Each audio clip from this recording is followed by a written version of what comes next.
All right, guys, I'm back with you. I had said I would do a follow-up video once I knew how we did this year yield-wise with the crops. So let's get into that today.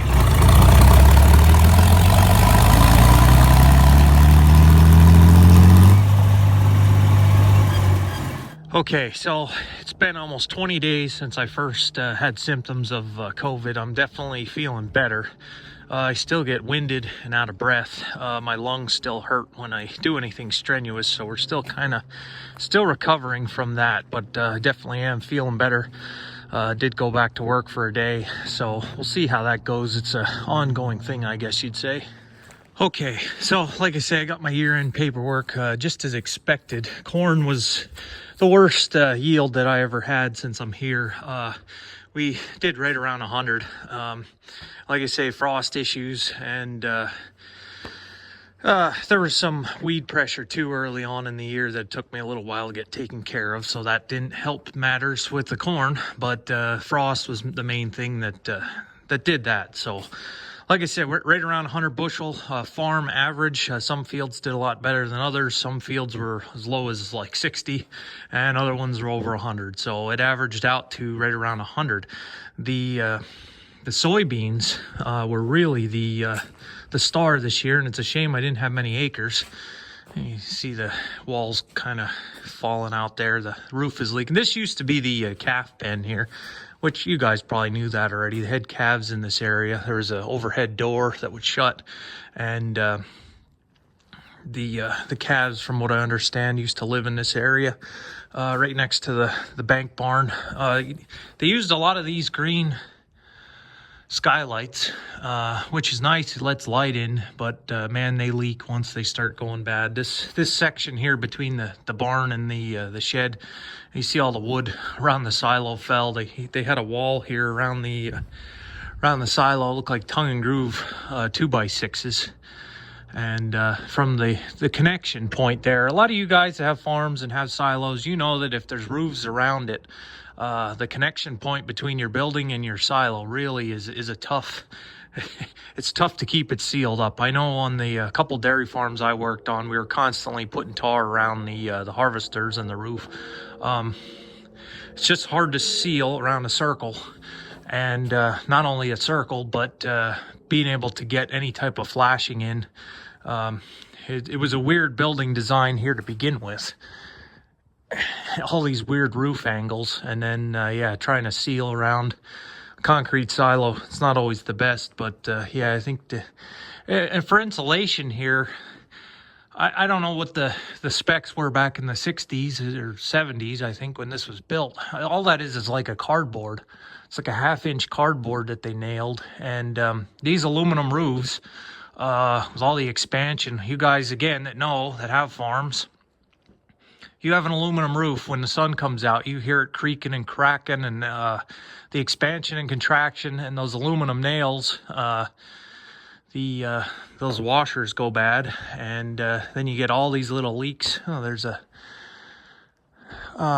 electric.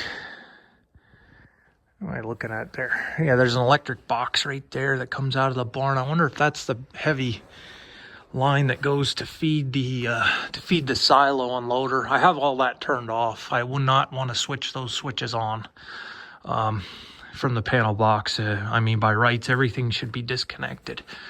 But yeah, that must be what that cable is. Yeah, all the insulation is off of it from a lot of times we had at the other farm, the squirrels would run up and down the power lines, and then pretty soon all the insulation was ripped off.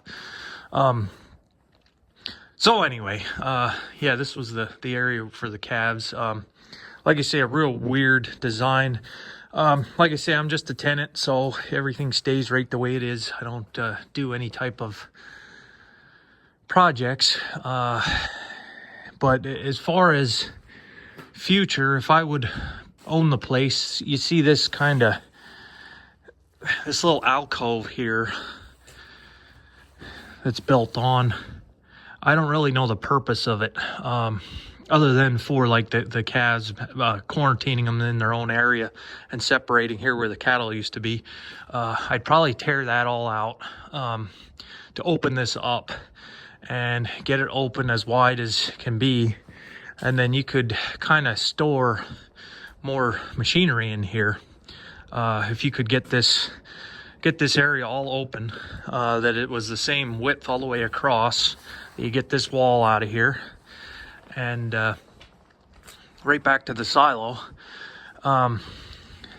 Probably could repair that back wall. It's not in that bad a shape that you could easily frame out a new 2x6 wall to support everything. And I'll tell you, this would be a real nice place in the future down the road, once we do accumulate some more machinery. And like I say, all that hinges on my future. But this would be a nice place to have like a header cart and the combine heads, once I had my own machine, to be able to put the heads on and back them in here. And it's not high enough for an actual combine, but the roof height is close to what the shed's roof height is down there. So you could easily put any machinery in here up to, I think it's about 13 feet. It's either 12 or 13 foot clearance. Like I say, it's not really the best.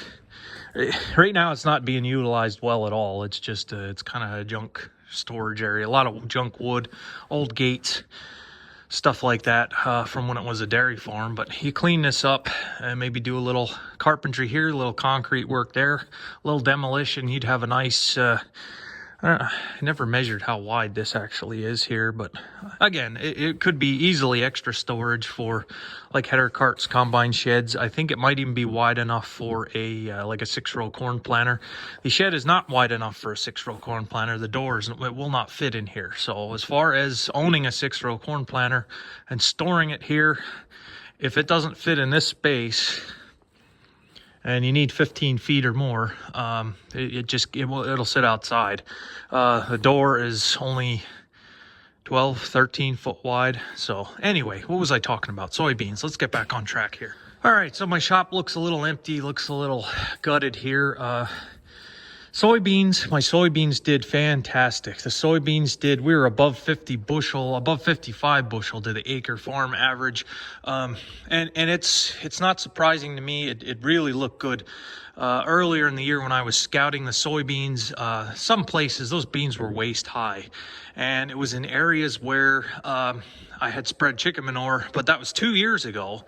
So I'm wondering, maybe, I don't know, maybe just from spreading the manure on the surface of the ground, and it just took 2 years till those nutrients got down to the roots. I have no idea.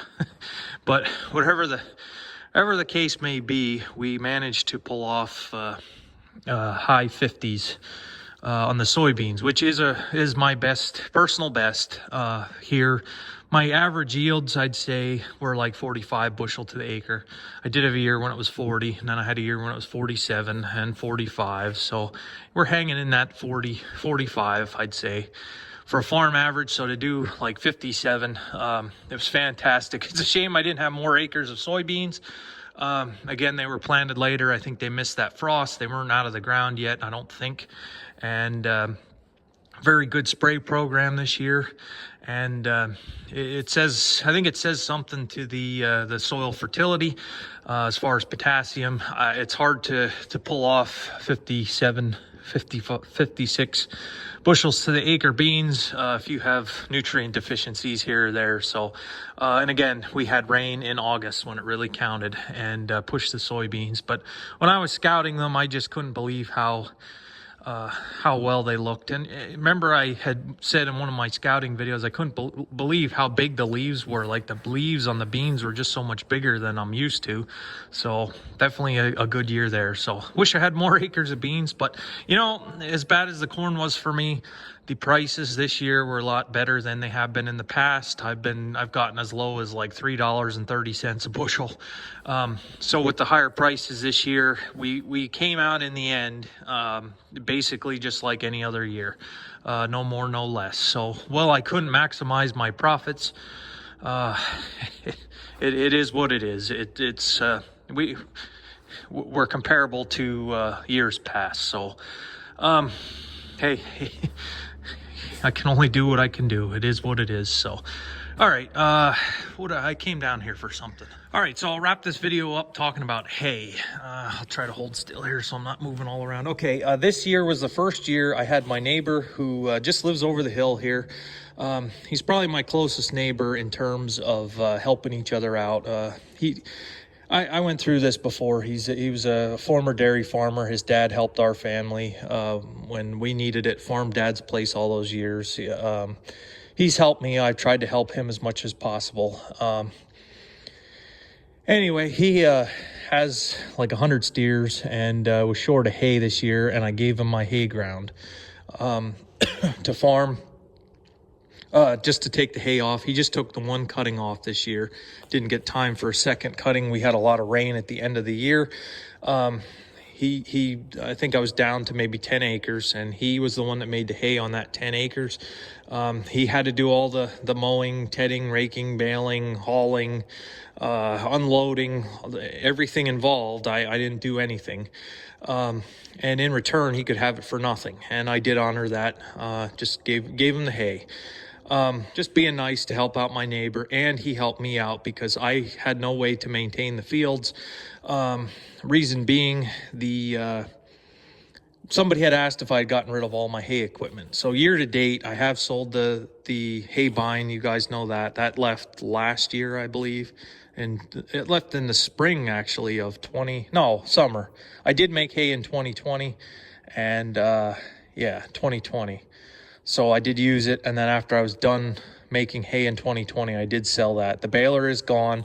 I did that deal on consignment. Like I say, I tried to sell it in Lancaster Farmer. I had a lot of people calling me just to shoot the breeze because they knew I was PA Farms, which was fine, but I just didn't have time to field all the phone calls and all of the interest. So that was how I dealt with that. I just did it on consignment with the dealer. My dealer that I took it to, he did a fantastic job. He got me way more than I even paid for it or put into it. So after 5 years of making hay, I was able to sell my baler at a profit. Now I'll have to pay tax on the returns, but all those years of making hay, the thousands of bales that thing pumped out for me, and able to sell it on a profit. It was a good time to sell with the equipment prices going up. So we made out there. I do have hay equipment left. We're not all sold out yet. But with my job, I cannot make hay. It is what it is. The only way I could make hay here is if I would basically be unemployed, and I can't be unemployed. So we still have our rake and our tedders, wagons, that kind of stuff. So I didn't want to offload everything in 1 year for tax purposes. Like I say, the price of this stuff did go up. And doing the consignment deal, being that it's at a dealer, they can typically get more than I could private sale. Example, this H&S tedder, I think I paid around $1,800. You guys remember that? I did a whole series of videos assembling it. I bought it unassembled. I got it cheaper, $1,800. These things now new are, I think at the time they knew if I were to get it assembled, I would have had to pay $2,200. So $2,200, I got it for $1,800. Put it together myself. Now these things new are selling for $2,800, somewhere in there, 28, 29. So talking to the dealer, I said, what can I get for it? It's only 2 years old. Not that much use because I had used that Peckway for first couple of years. So again, I can get more for that than I paid for it. The Peckways are a tough sell, so I don't know how I'll do with that. And the rake, we'll have to see what we do there. But again, when you make money from the business side, when you make money on things that you bought and have depreciated, and then you sell them, you got to pay the capital gains tax on them. So don't want to do it all in 1 year. So we'll consign this stuff sometime in 2022.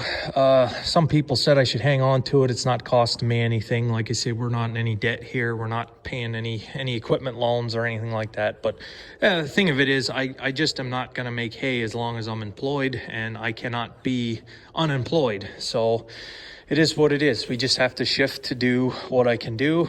I don't want to give up the farming to focus on my job. Jobs are good. Jobs are fine. They pay the bills. They pay the health insurance. However, that's not just working a job. I've done that. It's not the way to go. You need an outlet for yourself other than your work. So yeah, that's where we're at on there. All the revenue from the sales for the hay equipment. There's two pieces of equipment I've been trying to get. So we're not just selling it and just hoarding the money or anything like that. Once the hay equipment's gone, we're going to take that revenue, and I need to update the sprayer. So that's one of the things that I need to update. This thing is just getting so rough every year. Anytime I go to use it, it gives me problems. It's shot. So I could go another year if I had to, but I really would like to get a sprayer, and I also want to get a rotary cutter for some of the rougher spots here on the farm. So once I have the funds from the proceeds from the hay equipment sales, we will get those two things done. So, all right, long enough video today. That's where we're at.